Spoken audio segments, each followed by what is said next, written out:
আল্লাহর নবী সাল্লাল্লাহু আলাইহি ওয়াসাল্লাম ফরমান, ইযা জাআ রমাদান, যখন রমাদান মাস শুরু হয়ে যায়, ফুতিহাত আবওয়াবুস সামা, আল্লাহ তাআলা আসমানের দরজাকে খুলে দেন। ফুতিহাত আবওয়াবুর রাহমাহ, আল্লাহ তার রহমতের বারিদারাকে উন্মুক্ত করে দেন। ওয়াগুল্লিকাত আবওয়াবুন নার, জাহান্নামের দরজাগুলোকে আল্লাহ বন্ধ করে দেন।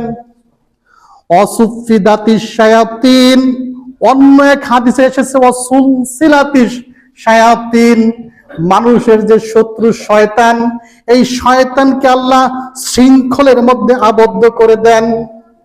আর মানুষের যে আরেকটা শত্রু নাফস, সকাল থেকে সন্ধ্যা পর্যন্ত না খেয়ে থেকে থেকে এই নাফসটাও দুর্বল হয়ে যায়।